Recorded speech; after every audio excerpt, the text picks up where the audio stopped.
There's a fair few combat tricks in D&D that a lot of players either don't know or forget. If you want to surprise your DM or your players the next time everyone's schedule lines up, hear me out. Hey, my name's Cam, welcome back to Rogue's Roll Call. I make videos about Dungeons and Dragons, so if that's your kind of thing, then I would love it if you subscribed and stuck around. If you're an experienced tabletop gamer, then most or all of these might be pretty obvious, but who knows, maybe I'll surprise you.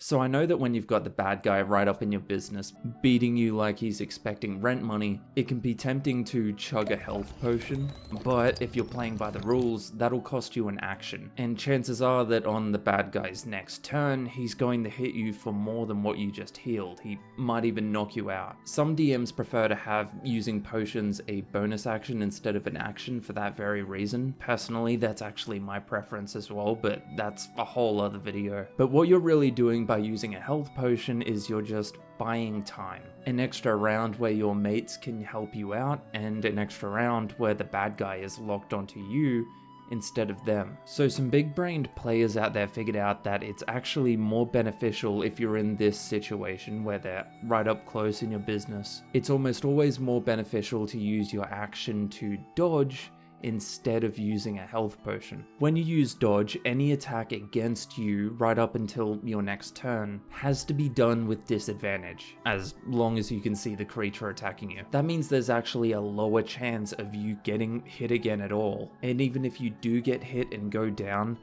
it's likely that would have happened even if you had used a health potion. I mean, unless it's like one of the big ones. Now this tactic, let's call it dodge, don't drink, isn't a 100% guarantee of course, but there's a lot of people out there much smarter than myself that seem to think that this is the smarter choice almost always. So who am I to argue? I mean, you could also just disengage and get the hell out of there, but Mama didn't raise a quitter, did she?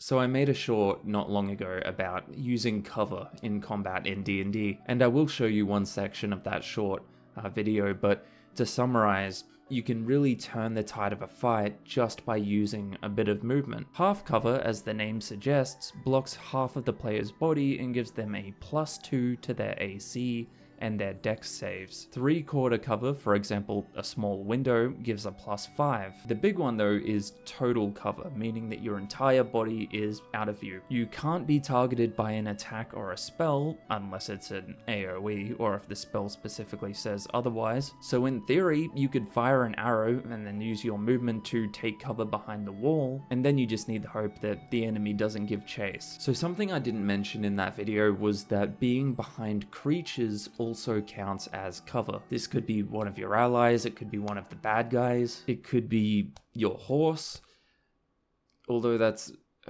kind of fucked up. If you're a little itty bitty Chad gnome, you could theoretically give yourself 3/4 cover just by positioning yourself behind your wizard mate. And don't worry, they'll be fine.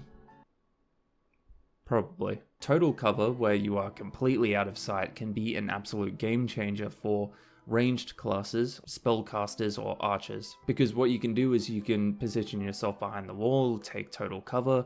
That means they can't attack you unless they're using like an AoE or a spell that specifically says they don't need to be able to see you. But you take cover behind the wall, they can't attack you. You can use a tiny bit of movement to pop out, do an attack, then use a tiny bit more movement to go back, get total cover again. Now the enemies can just run over to you of course, but I've found that in most cases they'll have to get past your more martial classes first, like the barbarian or the fighter that's out there on the field. The only thing I would say here to keep in mind is if the enemies aren't attacking you, they're attacking your mates. If the bad guys are out there treating your fighter like he's Captain America in an elevator, you might have to slink your wussy little butt out there and share some of the heat.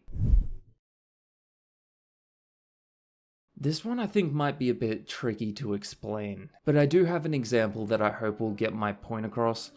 Basically, when spellcasters are doing their thing and they're putting on a magic show, they will usually only think about how that spell is going to affect the enemies. However, as a DM, I have been surprised many times by my players using spells against the environment, and to be honest, completely breaking the encounter, but in a really cool way.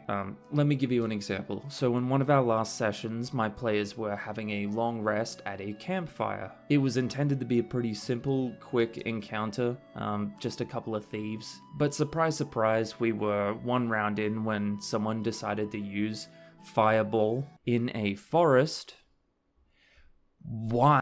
Anyway, the fire ended up causing a lot more issues for my players than the last bandit that happened to be alive, but our bard ended up having a admittedly pretty cool idea. He went and used the 5th level spell Wall of Force to create a dome, an impenetrable dome around the bandit and the campfire. I'm sure if you use your imagination, you can imagine what happens when you're sealed in a very small area with a fire. You might be thinking, oh, it's like an oven, but that's the least of your worries. The bandit ended up choking to death on the smoke, while my players rounded up all of their belongings and ran away from the raging forest fire that they just caused to take down 3 common thieves. The next encounter is going to be in a locked wooden room, I swear. My point here is simply that using the environment, especially when it comes to magic, can be so much more effective than taking a dice roll. If the enemy's up on a platform,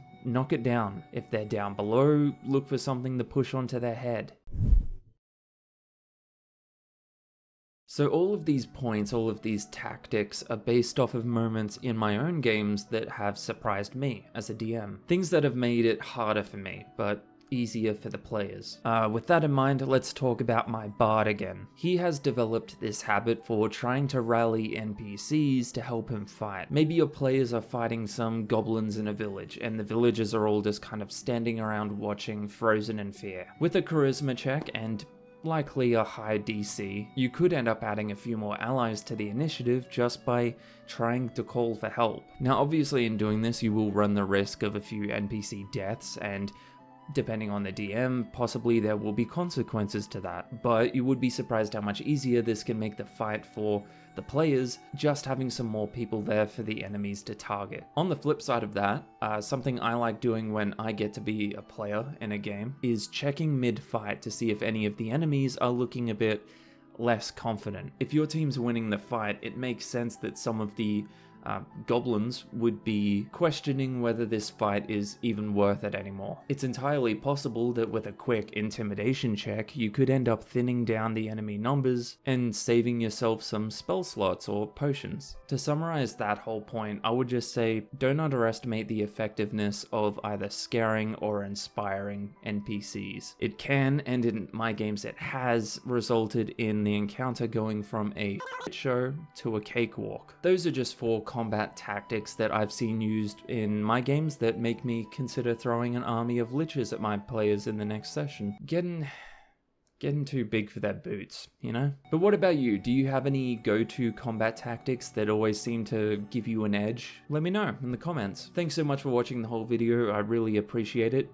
As a reward, you can go and tell your DM that I said you can roll with advantage. I make lots of videos about Dungeons and Dragons, so if that's your kind of thing, then hopefully I'll see you in the next one. Catch ya.